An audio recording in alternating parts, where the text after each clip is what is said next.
Kembali lagi dalam forum diskusi sektor keuangan CNBC Indonesia bekerja sama dengan Otoritas Jasa Keuangan atau OJK dengan tema Market Update kondisi sektor keuangan terkini dan proyeksi di 2021. Masih bersama saya Alin Wiratmaja dan untuk segmen ini saya akan sedikit kembali melanjutkan dialog saya bersama dengan Pak Yahya Setiatmaja. Tadi ada pertanyaan yang belum terjawab karena keterbatasan waktu.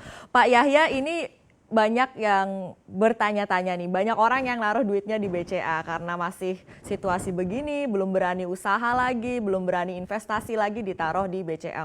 Menumpuk banyak seperti itu. Sementara demand kredit sendiri masih belum pulih seperti sedia kala. Nah, ini dampaknya seperti apa sih Pak untuk sebuah bank? Ya, terima kasih Alin pertanyaannya, terutama untuk yang nanya. Terima kasih ya. Jadi begini, saya yakin ini basic penjelasan saya karena yakin pemirsa kan tidak semuanya bankir ya, jadi banyak juga dari masyarakat. Nah, kalau kita dengar dana pihak ketiga di perbankan, yaitu apa? Mainly adalah yang utama adalah giro, tabungan, dan deposito. Ya pertama. Lalu kedua, kalau kita lihat masyarakat kalau menempatkan uang di perbankan, apa yang diutamakan? Pertama, keamanan. Kedua, kemudahan. Ya, keamanan penting sekali. Jadi kalau ada istilah deposito hangus, nggak ada, mana ada deposito hangus. Ikan goreng kali gitu ya. Jadi nggak benar ya kalau ada seperti itu ya. Nah, kemudian sesudah tadi kita tahu ada keamanan dan kemudahan, lalu kita lihat motivasi apa orang menempatkan dana di perbankan. Jadi betul sekali, ada orang yang menempatkan dana karena belum dibutuhkan, mengharapkan bunga paling tidak mengkompensasi ya. Itu bisa dalam bentuk deposito, bisa juga dalam bentuk tabungan.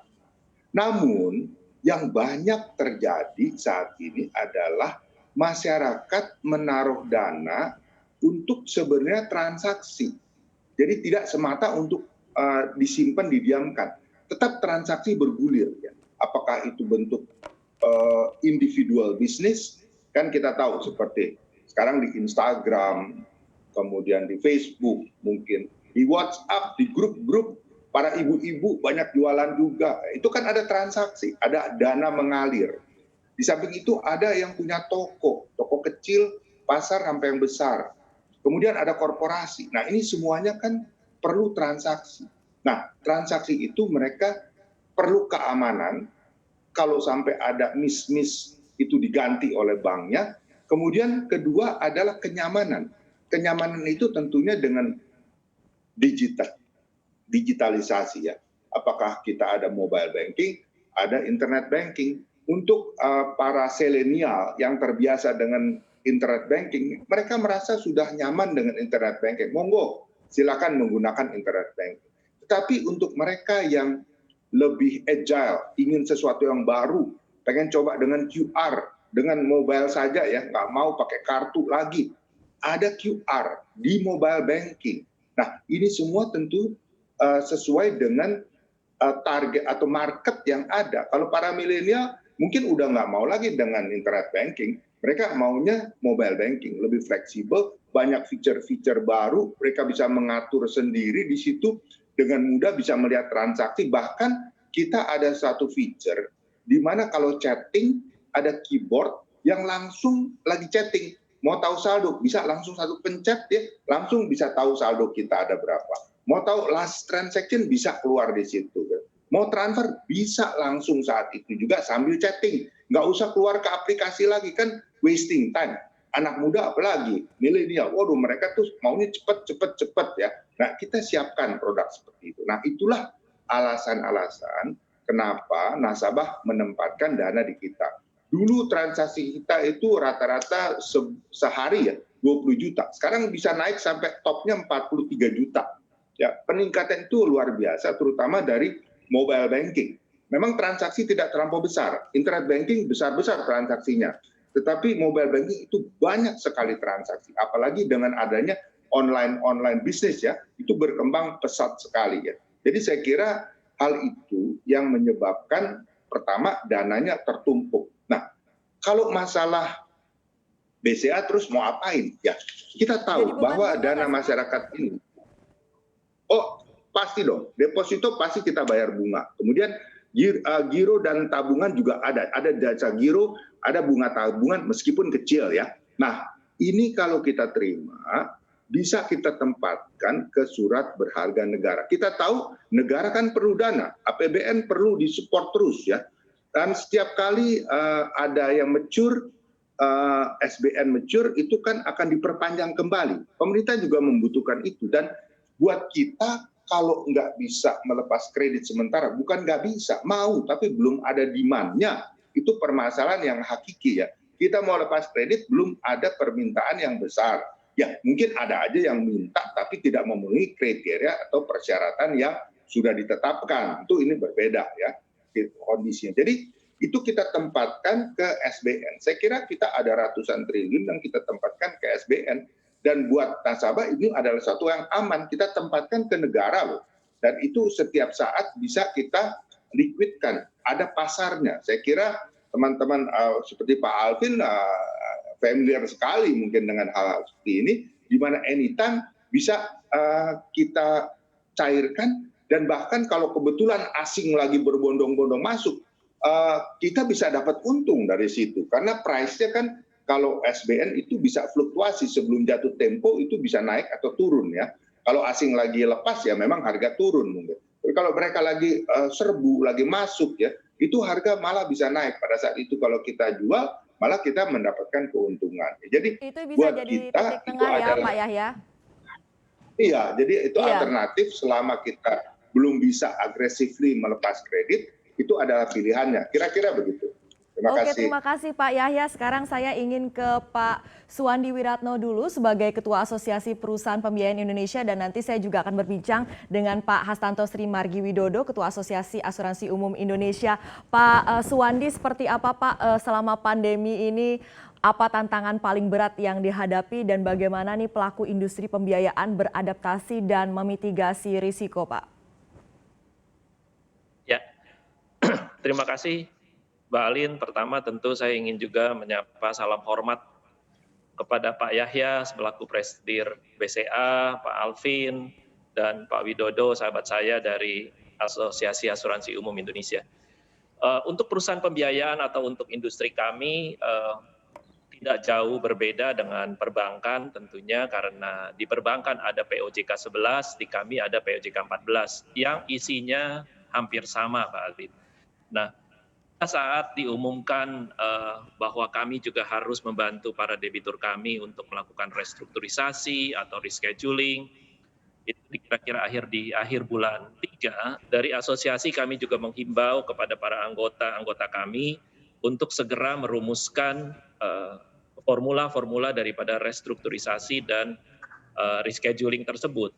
Karena apa yang ada dan terjadi di masyarakat pada waktu itu, tentunya kita mendengar bahwa ada pengumuman dari Bapak Presiden dan Pak Wimbo selaku Ketua OJK, di mana adanya liburan cicilan.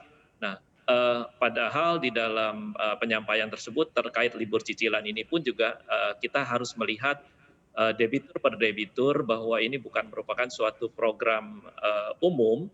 Dan program restrukturisasi dan rescheduling ini di awal-awal mengalami situasi yang sangat tegang karena industri kami sangat erat dengan portofolio pembiayaan sepeda motor dan mobil.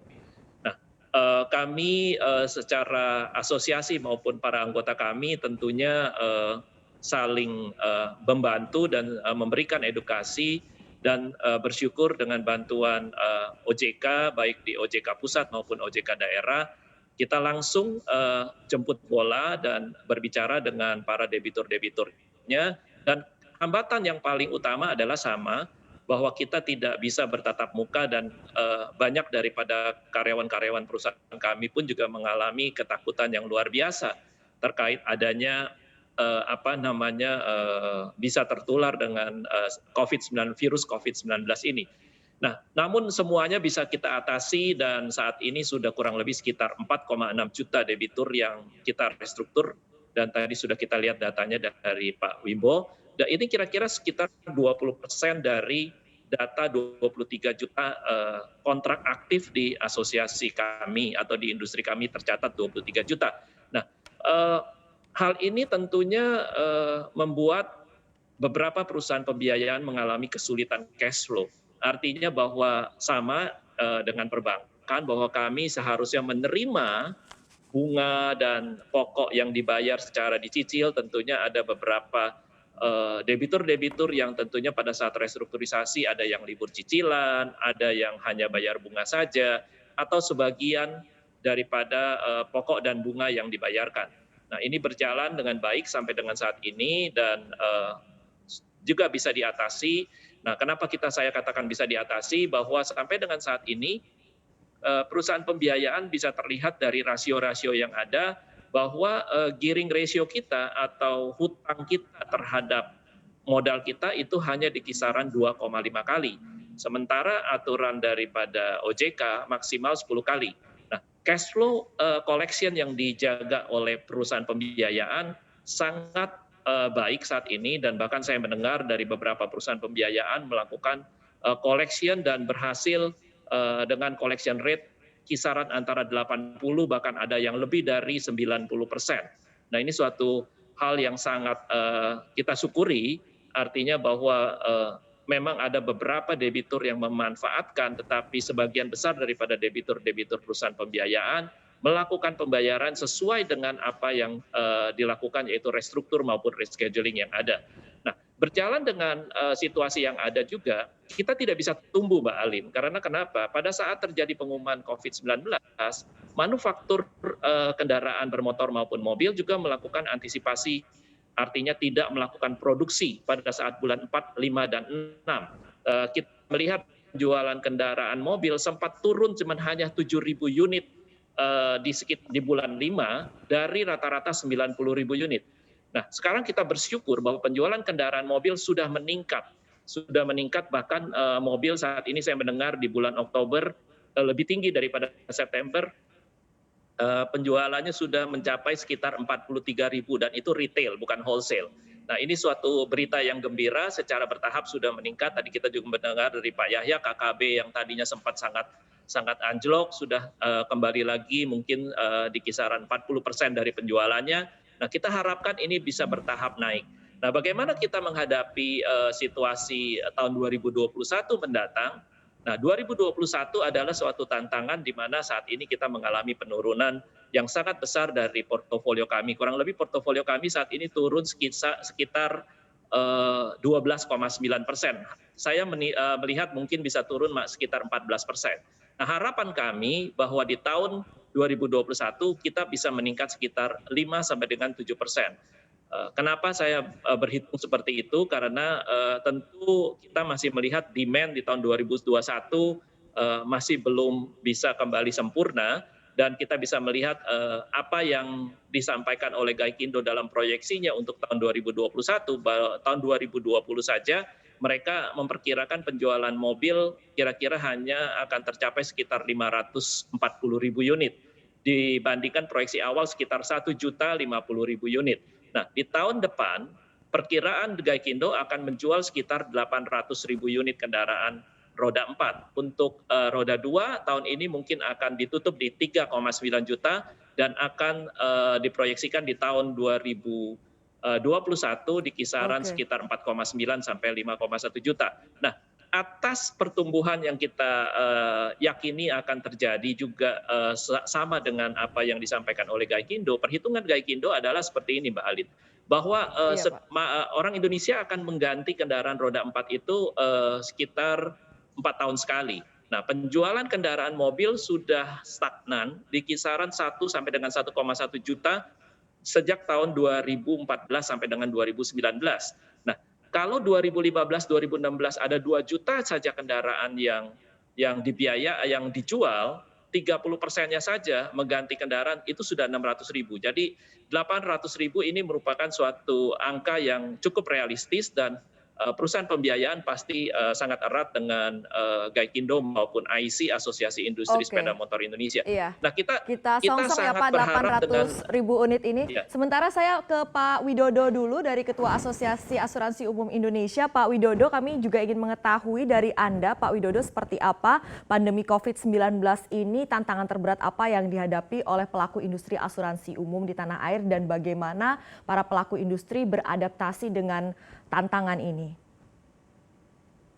Terima kasih Bu Alin, yang terhormat Pak Yahya dan Pak Alvin, dan sahabat seperjuangan saya Pak Suwandi. Kami terus terang dari COVID pandemi yang ada saat ini, dari awal Maret saya, Pak Suwandi, berjuang bersama-sama untuk mendapatkan relaksasi bagi industri sehingga tidak terjadi sudden death di industri ini. Dan so far alhamdulillah keluar POJK 11, POJK 14 juga. Kemudian kita setelah itu sebagai konsekuensi dari POJK yang ada, kami berjuang lagi kembali untuk membuat suatu produk khusus untuk mencakup atau melindungi proyek-proyek perpanjangan atau restrukturisasi kredit-kredit yang terjadi. Dan itu telah kami buat bareng-bareng bersama-sama AUI, APPI, dan OJK bersama-sama mengembangkan sebuah produk AUI Peduli namanya untuk melindungi perpanjangan rekonstruksi kredit yang ada dan tanpa memberatkan industri. So far dari sisi top line kami tidak terlalu khawatir karena memang nature dari asuransi yang penting dari kami adalah kesehatan pencadangan karena kalau kita bicara kepada asuransi memang dilihat bahwa saat ada perbaikan di GDP asuransi preminya makin turun. Tapi kalau kita lihat kepada investment reserve dan equity semua angkanya naik semua. Dan itu sesuatu hal yang sangat kami syukuri. Sehingga ke depannya kesehatan keuangan dan berbagai inisiatif yang kami melakukan peluncuran tanda tangan elektronik untuk polis-polis asuransi kami mendorong orang untuk bekerja dari rumah. Dan ini sangat adaptasinya sangat luar biasa. Saya sampai sekarang masih kerja di rumah juga setelah 10 bulan ini. Dan itu juga diadaptasi oleh asuransi sebagai sebuah industri yang sangat tua, dengan suksesnya bisa beradaptasi ke teknologi baru. Nah, kalau untuk melihat kepada masalah bagaimanakah atau apakah yang harus kita lakukan secara strategically ke depannya, kalau kita lihat sebenarnya dari GDP growth yang ada di kita di minus 3,49 yang ada saat ini, yang menarik adalah agricultural masih growth 2,3. Jadi secara strategically asuransi kami AAUI mendorong untuk kita melakukan ada indeks insurance yang berdasarkan data satelit yang dapat diambil secara langsung dari NOAA, dan ini mengadaptasi model yang sudah sukses di Mozambik sehingga kedepannya mungkin tadi saya sempat bicara juga dengan Pak Suwadi, mungkin next kita membiayai farmer dan mungkin UMKM dari segi berbagai usaha yang sebelumnya unbankable atau not economically viable dengan model asuransi pembiayaan mikro dan asuransi pembiayaan petani yang ini terhadap resiko terhadap cuaca, kita bisa dapat mengembangkan perekonomian. Dan tadi kalau dilihat dari GDP growth-nya ke arah sana, tentunya ini sangat memberikan suatu janji yang sangat menarik. Jadi micro insurance dengan berbagai kecepatan di dalam prosesnya kami sudah kerjasama dengan Mars produksi coklat sebagai kontrak buyers daripada coklat di Sulawesi. Berikutnya juga adalah kalau mau dilihat bagaimana kita di asosiasi coba menyentuh empathic society yang sekarang mulai ada. Kalau kita lihat Burger King aja bisa menyuruh orang untuk beli ke McDonald. Kita sekarang punya empathic society sedemikian luasnya. Jadi kalau tadi dengan Pak Yahya sampaikan QR ada, ya asosiasi asuransi umum sekarang menerima sumbangan dalam bentuk QR yang kemudian akan kami langsung sampaikan kepada penduduk-penduduk dalam bentuk sebagai sembako pangan langsung ke mereka. Dan ke depan kita akan mendayagunakan framework yang ada ini untuk menyalurkan CSR yang ada di industri, untuk juga memberikan tuition donation lah, kemudian scholarship, juga mungkin bangun infrastruktur, karena kita punya kapasitas. Dan mungkin saatnya sekarang asuransi menunjukkan seberapa hati kami baik, mungkin tidak seperti yang persepsi-persepsi yang ada sekarang di masyarakat. Mungkin dari saya itu, Bu Alin. Iya, terima kasih Pak Widodo. Jadi tak hanya beradaptasi dan memitigasi situasi akibat tantangan pandemi ini, tapi juga bisa berkontribusi ya Pak dari Asosiasi Asuransi Umum Indonesia. Dan selanjutnya kita akan dengarkan seperti apa pandangan dari para narasumber dan optimisme untuk 2021 mendatang. Tetaplah bersama kami akan kembali untuk Anda di CNBC Indonesia.